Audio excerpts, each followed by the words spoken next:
Alright, yo, so what is going on, guys? In today's video, I'm going to be teaching you how to play Genie. Genie requires a little bit of a learning curve at first, and without the proper deck or management of gear, cooldowns, and what units you have in your team, it is a little lackluster, but once you get it going, you can do upwards of billions and billions of damage. Let's get into it. Alright, so I'm kind of going to break this video down into 3 separate sections. How to build the deck, like what heroes you need, what gear you're going to need, like talent trees, everything like that. And the second part of the video is going to be like mastering cooldowns and keeping like a good mana pool to summon.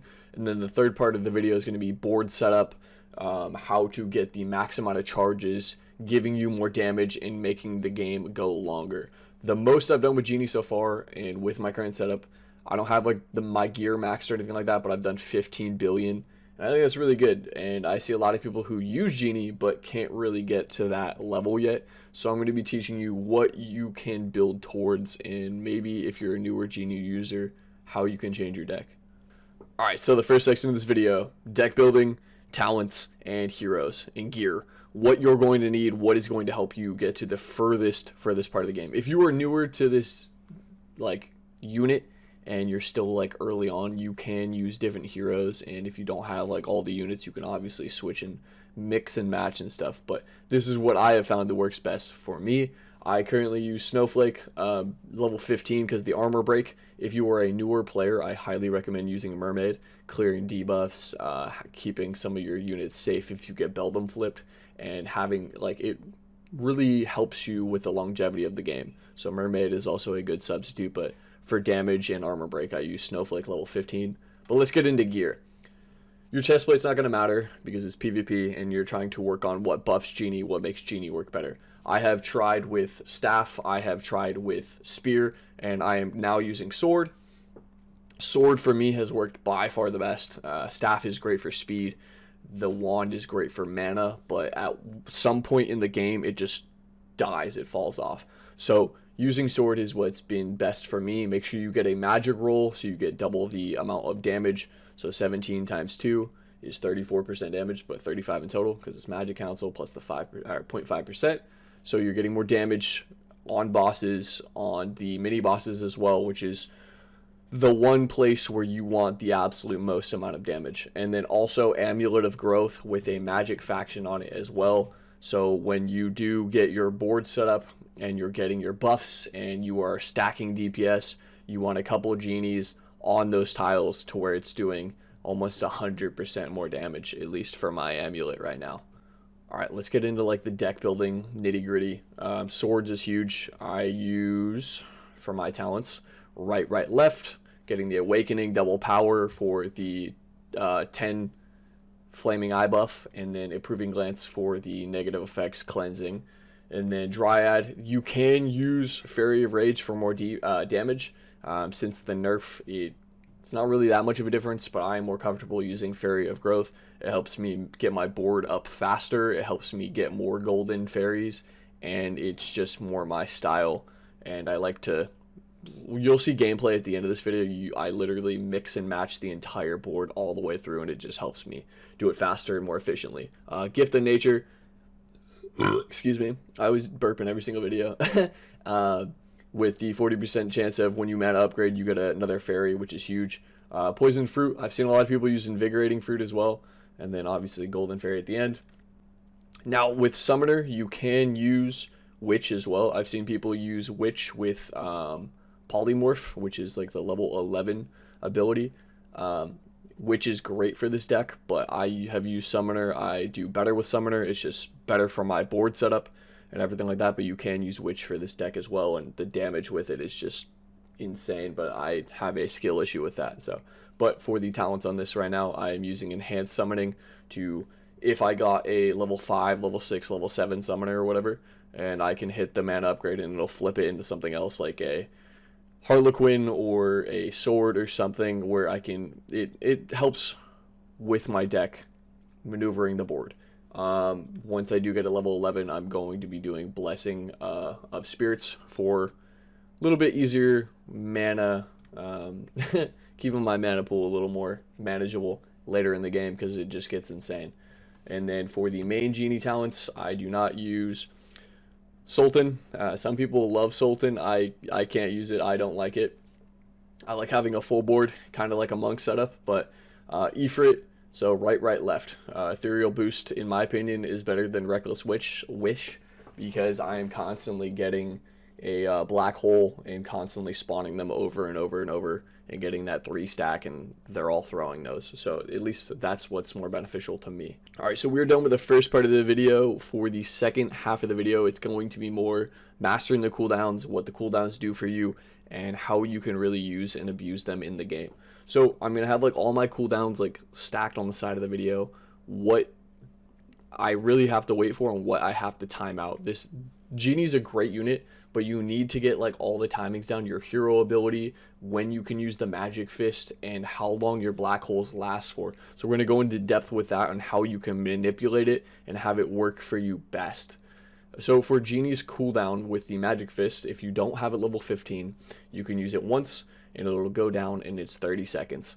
If you use it twice, it's still a 30-second cooldown, but 30 seconds for the magic fist. So once you use the ability, and it'll recycle, and then you can use it another 30 seconds, which is huge because you want to save it either 1 for a cleanse or 2 for when the bosses come out, or even right before the bosses come out. That's huge as well. My hero is Snowflake. It takes 38.1 seconds, so I have to time out when I want to freeze the enemy units or when I want to use her whole, what is the Winter's Kiss ability, where it freezes the entire board, and sometimes that'll help my units break down right before the bosses or freeze the enemy units, like I said earlier.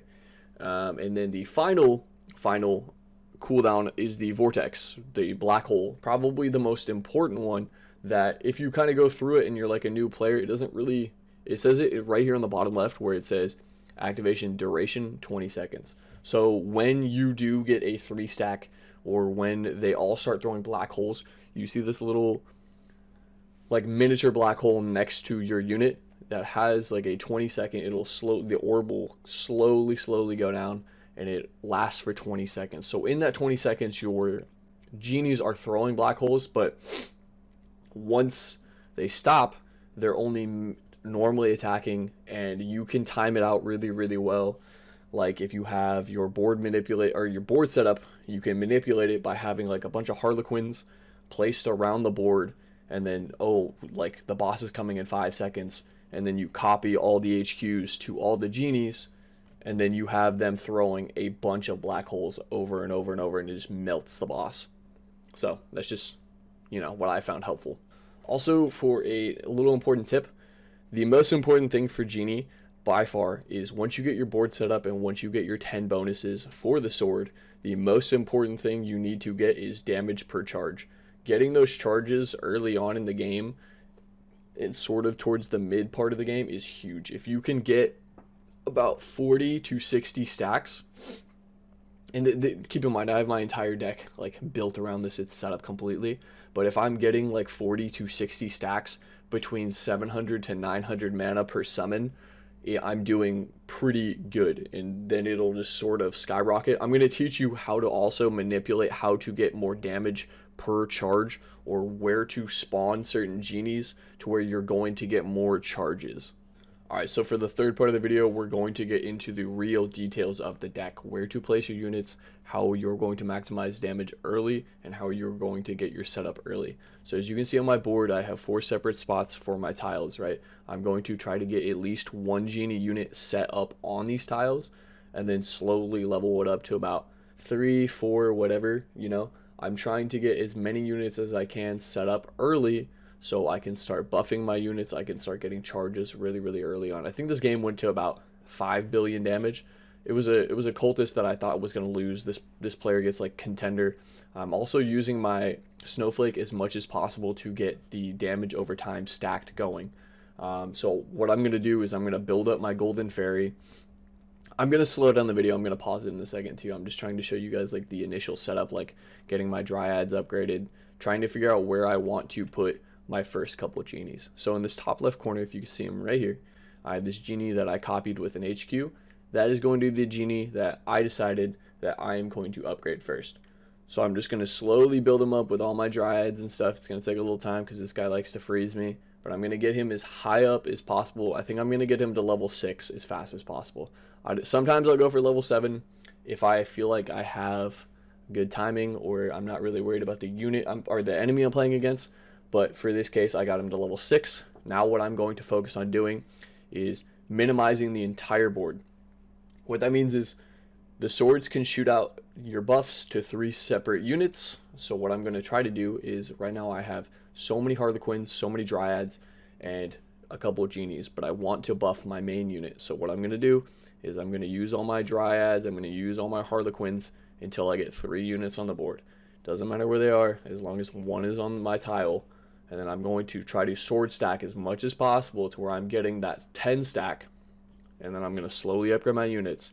And while I'm doing this, I'm still maintaining that 3 to 4 unit where I'm slowly getting blue swords. And then I'm going to wipe my entire board until there's down to 3. And then build them all up. And what this will do is this will make it to where when you play the game a little bit later, you're not going to want like 16 or 15 units that are level 4, level 5. You only want to get 3 or 4 that are above level 4, 5, 6, or 7, where they have the 10 stack, where they are buffed, and that's going to make the game more efficient later on, so you can use the Harlequins to copy level 1s, level 2s, so you can constantly be cycling the board. So I'm going to do the exact same thing. I'm going to keep mixing and mixing and mixing. My guy's almost level 10. We're just going to keep trying to get more and more and more and more. And then I'm just slowly buffing out other units, getting charges and stuff like that. So we're going to skip ahead just a little bit, just because you kind of understand what I'm doing in this part of the game. Just slowly getting my buffs going, and then once I start getting like 1 or 2, I'm going to keep trying to get golden Dryads and maximize my 1 to 2 units so far. So I think about here I'm starting to really think about what's next. Once I do get my charges going, where am I going to go after that? So I have my 1 unit right here, 2, and then number 3 is going to be here, I'm pretty sure, for this game. I'm going to focus on upgrading them with Dryads next, because I have the sword upgrades that I wanted. Everything else is going to slowly get buffed over time because I'm going to get swords and it's going to buff the whole board or whatever. But I'm slowly trying to figure out what I want to do to build up my other units. So I'm just focusing on getting Dryads upgrading and just mixing those. And then as well at the same time, these 4 spaces that I have on the board, I'm merging units into it to get more and more damage percentage stacks, etc., etc. Okay, so sorry if this is a lot. This is like a super detailed video, but that's the point of some of these videos. Some people don't go into it enough, so I'm going to. All right, so this is where you're going to start to want to really manipulate how much stacks you're getting. I have a full board. I have a couple units that are leveled up. Like I have 2 level 5s, 2 level 6s. I think 3 of them are buffed with the blue sword stack.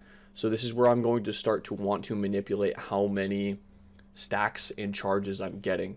So the best places on the board that I have found for me that will give you the most stacks is the middle like area. This whole, I'd say 5 tiles. Yeah, these around these 5. If you can get the Harlequin or the Genies in the middle, or if you can have an open zone where it's completely wrapped around with Genies, and then those 3 to 5 tiles you're just constantly putting HQs or merging other Genies in it, you will get the most stacks possible.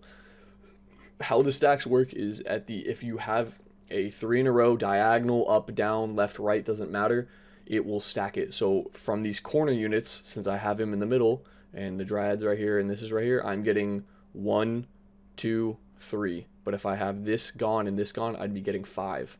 So I'm trying to maximize putting it in the middle because I can get 4 to 5 stacks on every single side. And that's how you can go from like 30 to where I think in this game I go to like 180, 160, something like that. Like once I get over 100, I know it's GG's because like the damage is just super, super, super good. Right now I have a Dryad in the middle of the board. I'm trying to get rid of it and trying to get rid of the swords, and I end up doing it successfully. It just takes a little bit of time. But slowly starting to build up your stacks, your charges is what's super, super important. Moving the board around, if you have like a level 2 or a level 3, getting rid of it fairly early is super, super important. Towards like 2 to 3 bosses, it kind of gets scary. Sometimes you get board locked and stuff. That's why Summoner is super good with enhanced summoning, because you can get rid of Summoner.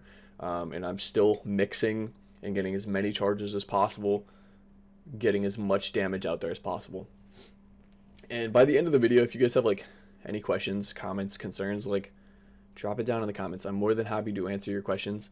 We're not all going to be good at this deck at first. I wasn't good at this deck at first at all. I was really bad at it, actually. It was like really hard to like figure out how people are doing like billions and billions of damage, and I was really confused for a while. So I like started watching other people, and I was like, nobody has a guide on how to play Genie correctly, so I'm just gonna make like a really detailed one on like what works best for me. So and obviously as I'm doing this, like I'm watching all my counters, all my cooldowns. Yeah, I'm not hitting the snowflake as much as possible right now because I'm trying to get as much stacks as I can. But I'm waiting for my cooldown just popped for the upgrade, and now the bosses are going to come out. And I think this is about, I'd say a little bit further, where this guy gets Beldum flipped because he just can't, like, he can't keep up. Also using the magic fist at the right time is huge. You can actually have it to where it like does splash damage on multiple different bosses. Let me skip ahead to like kind of show you what I do for it. The first boss will come out, and then once it gets to about here, you don't want to use your magic fist right away because it can hit two different bosses, right? So you have it go to about right past the second tile,